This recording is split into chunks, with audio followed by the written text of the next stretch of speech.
So here we are down at Bones Place with Vinny Peculiar and Bonehead from Parlour Flames. So of course I was working with Vinny prior to you kind of getting involved, and that's how you got into it, wasn't it? Yeah, that's how I was introduced to Vinny.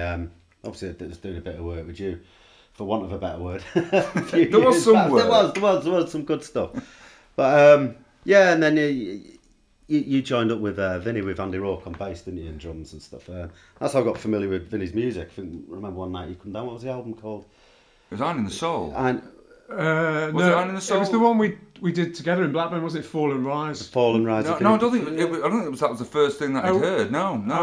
You may well have played him some stuff. I've been familiar with Vinny's tracks, Man About the House, Yeah. Louise, stuff like that. But it was that particular album that you did up in Blackburn. Oh, right. Okay. I remember one night you came round, and it's that really sort of turned me on to sort of Vinny's music, but his lyrics as well. Yeah. It's just lyrically, I just thought, hang on a minute, I really sat down and focused on that. And as a lyricist, it sort of touched something there in me. I just thought, well, I've not heard anyone for a long, long time, sort of coming out of anything lyrically like that.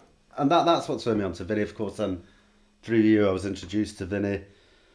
And as time went on, I think you were lacking a bass player at one point, weren't you? We had a bass player drop out for some European dates, didn't we? We did. And Bone stepped in. And admirably stepped in, and we totally raised the game. I remember it was some of the best gigs I've ever done. So did tell me. No, it was good, even though you had like a plane trip to learn the parts. Yeah. But, No, it was good. So sometimes that kind of pressure works. Well, that's how the sort of getting to know Vinny sort of came about, and we've spoke several times in the past. Vinny's always said to me, it'd be great to get in a studio, the pair of us, get some ideas together, and maybe do 2 or 3 tracks, do an EP, and see what happens. And eventually we did, didn't we? At the beginning of last year, we were sort of on the phone to each other, and it was a case of, what are you doing next week? Let's come down and bounce some ideas and see how we work. Which we did, and 2 tracks turned into 3 to 4 to 5, and before we knew it, so we were working on an album, Yeah. So obviously I'm not on the album. So who are the musicians that you got involved? We got Shay Beresford on drums and Ollie Collins on bass. Ollie's played on a couple of tracks. Shay did drumming throughout the whole album, but we did most of the bass ourselves. Well, actually, Bone did most of the bass. Oh, no. And most of the instruments. I think it's probably fair to say. Well, the bog standard band instruments we covered. Yeah, I think we didn't cover any cellos. Yeah, we tried to keep it that way, didn't we? Yeah. It's very much a DIY album. We've done as much as we can, down to the production. We've had engineer Dave Fife from Moulin Rouge came down, studios there, and he's helped all along with the engineering side of it. But as far as playing instruments, I mean, even down to xylophones, it's like, you know what? We want a xylophone on this. Who'd you call? Do it yourself. Let's do it ourselves. And we've kept it very much DIY, which has been good fun to do, but a real learning sort of curve, hasn't it? But obviously, cellos, flute parts, anything that we practically couldn't do. The flashy stuff. And we had Anna, girl singer from Samson, and Delilah her in, and she did some really interesting kind of Eastern wailing on one of the tracks, and a little bit of backing vocal on another. But I think Flutes. that's more or less. She played flute. Yeah, she's a great flute player. Very spontaneous. So essentially, the bass, guitars, vocals is all just between you two guys. And all the keyboards and the pianos are just me and Bone. Yeah. Right. So the players that you've got in now, obviously for live work. Yeah. Shay's joined us as a sort of fully fledged member on drums. Ollie Collins, who played bass on 2 tracks. He's done a lot of session work. I think he's played with I Am Clue, hasn't he? He's done Clues, I think Cherry Ghost. Cherry like Ghost. that. He's done a bit with. He's a great player. I've seen him. Yeah. So he's in on bass duties. Vinny was initially. We did a couple of gigs about November of last year, and there's 2 or 3 songs that were sort of very piano led. Never Heard of You, another song that's not on the album called The End. And Vinny was playing piano, but it was like, should we get a keyboard player in? It's a lot of keyboards on the album, so we've got Rob Steadman on keyboard. So we've got a full band lineup now. And he's kind of covering the bigger textures, your pads and your little bit of string drama, and he's doing string drama. Yeah, string drama. That. Yeah, that's a great way to explain it. Yeah. We need some string drama. Get the string drama man in. He's very good at string drama. Yeah. And he's working out. And not forgetting Bob Marsh as well. Bob Marsh did the brass. He did trumpets and flugelhorn. Of Right. course. a couple of tracks as well. Bob's great, he just comes in, it's like, he doesn't even hear the track, he's just like, don't need to hear it. Right. After 3, plays it and goes Bob on. played on a lot of the Badly Drawn Boy stuff as well. Yeah. Right. So what about production then? That's the only kind of piece of the jigsaw in terms of creating the album, I suppose, studio-wise. Did you think about doing it yourselves? Have you done it yourselves? It's all done by ourselves. I mean, it's something we've never done before. I mean, obviously, I've been in a studio situation many a time, as you know, always using a producer, and I've always watched the production process, but never got heavily involved. Yeah. Especially with Oasis, I didn't get involved in the production side of it. It was a case of, I know the part I'm playing, I'll do it. It's down to the producer and Noel at the time. So it's something I've never done. Vinny's familiar with production side. I'm familiar with, but I've often relied on, you do tend to get into the sort of writer-performer zone in studios. Sure. In the past, I have, as you know, as we've been in that situation where there's someone else to lead on the actual sort of technicalities of things.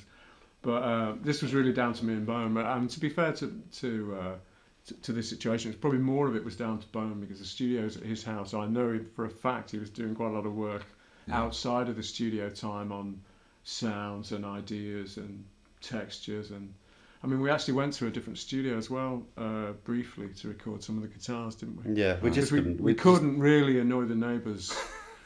Well, that big was sweeping anymore. chords. Well, we did have a working chords. title. The album's working title for about 8 weeks was One More for the Neighbours, wasn't it? Because you'd be doing a guitar take out there in the hallway just on tenor. It's like, we can't. Yeah, we had carry on like we this. had the Marshall cranked up to 11 at one point. Yeah, and, it was, there's a bloke going past on his electric lawnmower, and I don't think he. It didn't add to the take then. No, he didn't add to the take, but you just got the feeling that he was getting too close for comfort. So it was recorded here. Yeah. So we've learned as we went along. Really, it's been a bit of a learning curve, hasn't it? Yeah.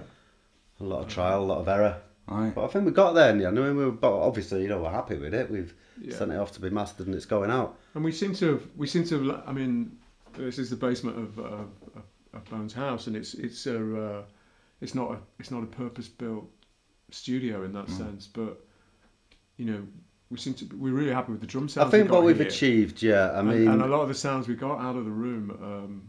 I know Dave Fife, the engineer, was really surprised. Dave's used to working in all kinds of studio environments, and he was quite surprised just how good it was sounding. Well, I didn't initially think when we initially sat down as a pair to sit down and write and bounce ideas off each other. I thought initially what we'd get is a good demo from this room, and that's what we'd get, and then we'd take them good demos into a studio. And I was thinking, well, where we're going to take this to actually record it. Before I knew it, I thought, well, hang on a minute, we're actually recording it. It's sounding like a record, Yeah.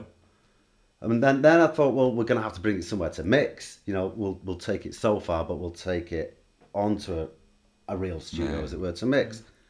And then again, it was the same situation. It was like, I woke up one morning and thought, well, we're mixing it. It's sounding right. So we just thought, well, why take it somewhere and ruin that? Yeah.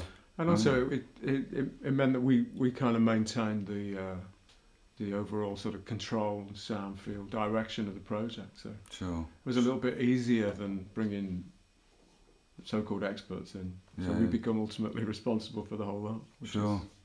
Well, should we have a listen to it? Yeah. Let's have a listen to Manchester Rain. Cool.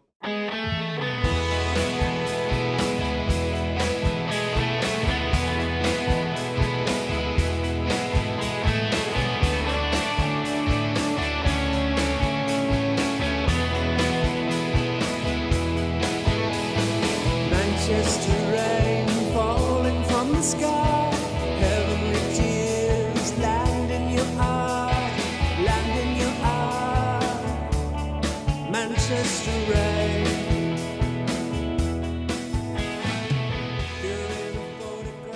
So that was a little clip there from Manchester Rain, my favourite off the album, and it's a kind of Mancunian, for me, Mancunian kind of psychedelia. It has that lovely kind of a bit kinksy, but kind of very British, quintessentially English sounding artist. Now, Vinny, do you have a kind of a love for the northern kind of the way that the North is portrayed in the past, like the 60s kitchen sink drama, that kind of thing? Yeah. I think I'm from the Midlands, but I've been up the north a long time now, and I've kind of really grown into it. And part of its appeal, I suppose, coming up here wasn't just work, but it was culture. And I mean, 60s kitchen sink tends to suit me quite well. Like sort of delicately observed, lyrical kind of stuff. Yeah. So they say. I don't know. I sound a bit pretentious there, but you know what I mean. Yeah, I know exactly what you mean. Well, some of the there's a reference in there. I mean, you talk about the Lads Club, and also, I mean, obviously a northern reference, but is it a kind of love-hate relationship with Manchester, or do you embrace Manchester? Because I've been a Manc and kind of, I mean, you're adopted Mancunian, a bit of a Julian Cope kind of thing, and there's a lot of Manchester bands around that have been kind of adopted. Yeah. You've been around long enough anyway. I treat you as a Manc. Is it that, is it the place where you want to be, but sometimes you don't want to be? Do you ever get that kind of... I think there's always them double standards with wherever you're based. Yeah. And it's great to get away and do what you do. But it's, I mean, I've always, I've been settled here, I think where you are not only depends on the culture that you're surrounded by, but the relationship you're in. So if you make strong relationships, it grounds you.